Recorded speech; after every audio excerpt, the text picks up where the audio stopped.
ஆனால் இளைஞர்களின் தீய பக்கம் கல்லீரல், சிறுநீரகம், இதயம் ஆகியவற்றை தின்றுவிட்டது. இதுவே இளம் வயது மரணத்திற்கு முக்கிய காரணமாகின்றது. எனவே ஆரோக்கியத்தையும் சுகாதாரத்தையும் மேலும் பேணும் விஷயத்தில் கவனக்குறைவாக செயலற்றிருப்பதாலும் அறியாமையினாலும் ஏற்படக்கூடிய ஆபத்துகளுக்கு அதிகமாக பலியாகக்கூடியவர்கள் பெண்களும் குழந்தைகளும் தான் என்பதை ஆய்வறிக்கைகள் காட்டிக் கொண்டிருக்கின்றது. நமது நாடு குழந்தை இறப்பு விகிதத்தில் முதல் இடத்தை பெற்று ஒரு அவல நிலையை சந்தித்திருக்கின்றது. ஒவ்வொருவரும் முயற்சித்தால் மட்டுமே ஆரோக்கியத்தையும் பொது சுகாதாரத்தையும் மேம்படுத்த முடியும். ஆரோக்கியத்திற்கு மிக அடிப்படையான விஷயம்தான் கெட்ட பழக்க வழக்கங்களை ஒழிப்பதும் உடற்பயிற்சியை மேற்கொள்வதும் என்பது நிதர்சனமான உண்மை. எனவேதான் பாப்புலர் ஃப்ரண்ட் ஆஃப் இந்தியா ஆரோக்கியத்தை, பொது சுகாதாரத்தை வலியுறுத்தி ஒரு மாபெரும் தேசிய பிரச்சாரத்தை நடத்தி கொண்டிருக்கின்றது. ஆரோக்கியமாக வாழ வயது வித்தியாசமின்றி ஆண்களும் பெண்களும் உடற்பயிற்சி செய்வது மிகவும் அவசியம் என்பதை பல ஆய்வு முடிவுகள் வலியுறுத்தி இருக்கின்றன. உடற்பயிற்சி என்பது உடல் உறுப்புகளை அசைத்து தசை எலும்புகளை இயக்குவதன் மூலம் உடலில் சேமித்து வைத்துள்ள சக்தியை செலவழிப்பதாகும். ஆரோக்கியமாக உடற்பயிற்சிகளை மனிதர்கள் உருவாக்கியுள்ளார்கள். தேர்ந்தெடுத்துக் கொள்ளலாம். 30 நிமிடம் தினமும் செலவழித்தால் பலவிதமான உடல் மற்றும் மனம் சார்ந்த நோய்களிலிருந்து நாம் தப்பிக்கலாம். உடற்பயிற்சி என்பது அதேபோல் வெறும் உடலுக்கு மட்டும் பயனுடையதல்ல, மாறாக மனதிற்கும் பயனுள்ளது என்பதை நாம் மறந்துவிடக் கூடாது. உளவியல் ஆய்வறிக்கைகள் முழுவதும் ஆரோக்கியமான மனமும் உடற்பயிற்சியும் ஒன்றோடொன்று பின்னி பிணைந்துள்ளது. உடற்பயிற்சி செய்பவர்கள் உடற்பயிற்சி செய்ய 1.5 மடங்கு பிரச்சனையை எதிர்க்கக்கூடிய ஆற்றலை பெறுகின்றார்கள் என்று ஆய்வறிக்கைகள் குறிப்பிடுகின்றது.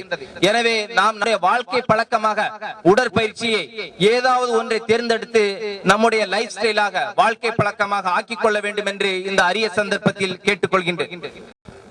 வாழ்க்கை முழுவதும் எந்திரமாக ஆகிவிட்டதால் நாம் அன்றாட வாழ்க்கை முறையிலேயே நம்முடைய உடற்பயிற்சியை இணைப்பது எவ்வாறு நாம் சிந்திக்கலாம். இல்லை, நேரமில்லை என்று சொல்லி நாம் நம்மையும் அளித்து நம்முடைய தேசத்தையும் ஒரு அழிவு நிலைக்கு கொண்டு சென்று விடக் கூடாது. இது அன்றாட வாழ்க்கையில் உடற்பயிற்சி முறைகளில் சில குறிப்புகளை உடற்பயிற்சி வல்லுநர்கள் தருகின்றார்கள்.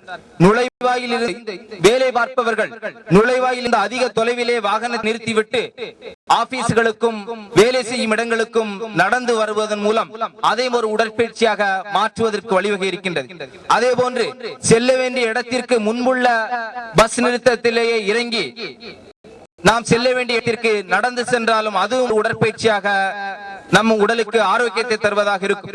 எனவே லிப்டை பயன்படுத்துவதன் பழக்கத்தை விட்டுவிட்டு மாடிப்படிகளில் ஏறி செல்ல வேண்டும் என்ற பழக்கத்தை நாம் கை கொண்டு வந்தாலும் அது ஒரு மிகச்சிறந்த உடல் ஆரோக்கியத்திற்கு உண்டான பயிற்சி முறையாக இருக்கும்.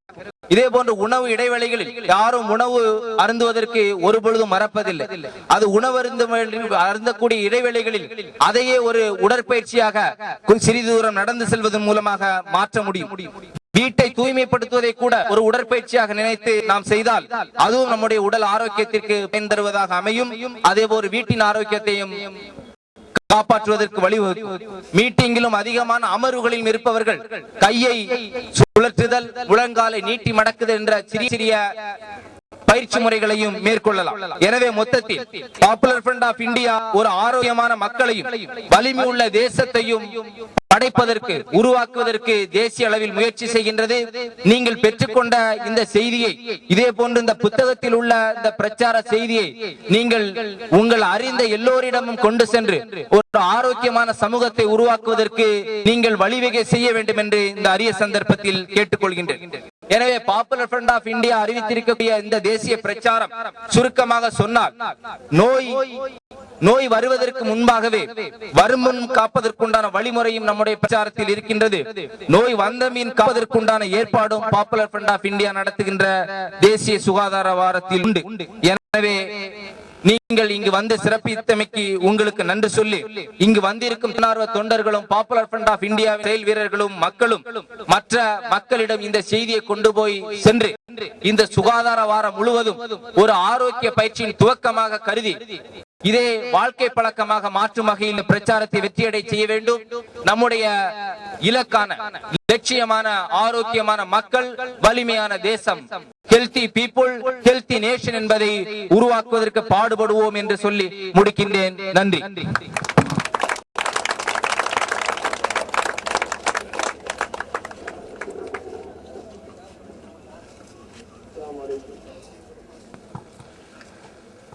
கண்ணியமிக்க நண்பர்களே, இந்த ஒரு வார காலங்களிலே நாம் மக்களின் ஆரோக்கியத்தை பற்றி மிகவும் விழிப்புணர்வாக இருக்க வேண்டும்.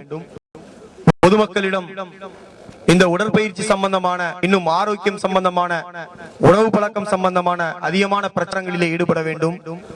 ஒரு மிகப்பெரிய விழிப்புணர்வை நாம் ஏற்படுத்த வேண்டும். அதன் அடிப்படையிலேயே துவக்க விழாவாக கொண்டாடப்பட்ட இந்த ஹெல்தி பீப்புள் ஹெல்தி நேஷன் என்ற இந்த அழகான நிகழ்ச்சிக்கு கொடியசைத்து வைத்து இந்த நிகழ்ச்சியை துவக்கி வைத்த சகோதரர் நம்முடைய மாநில பொதுச் செயலாளர் ஃபக்ருதீன் அவர்களுக்கும், மேலும் இங்கே முன்னிலை வகித்த நம்முடைய மாநில செயலர் நிஜாம் முஹைதீன் அவர்களுக்கும், கோஷம் எழுப்பிய சகோதரர் ஹுசைன் அவர்களுக்கும், இன்னும் இங்கே ஓடி வந்த பொதுமக்கள், நண்பர்கள் அனைவர்களுக்கும், இங்கே பாதுகாப்பு நல்கிய, நல்ல முறையிலே பாதுகாப்பு நல்கிய காவல்துறை அன்பர்களுக்கும், மாநகராட்சி சகோதரர்களுக்கும், மேலும் மழை வராமல் நமக்கெல்லாம் நல்ல ஒரு சீதோஷணத்தை ஏற்படுத்தி கொடுத்த வல்ல ரஹ்மான் ஆகிய அல்லாஹ்விற்கும் நன்றியை கூறி முடித்துக் கொள்கின்றேன். வாஹிர் தாவானா அஸ்ஸலாமு அலைக்கும் வரஹ்மத்துல்லாஹ். மேலும் இங்கே விற்படக்கூடிய டி-ஷர்ட்டை சகோதரர்கள் வாங்கி செல்லுமாறு கொள்கிறேன். மேலும் இங்கே புத்தகம் வெறும் 5 ரூபாய்க்கு தான் விற்கப்படுகின்றது. அதையும் அதிகமாக வாங்கி வெளியிலே சென்று மக்களுக்கு அன்பளிப்போ அல்லது மற்றதோ செய்யுமாறு கேட்டுக்கொள்கிறேன். அஸ்ஸலாமு அலைக்கும் வரஹ்மத்துல்லாஹ். ஜூஸ் தேவைப்படுறவங்க குடிப்பாங்க.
चमका, बजने लगा जिसका डंका, मजलूमों की फौज बनी, जुल्म सितम से जंग टनी।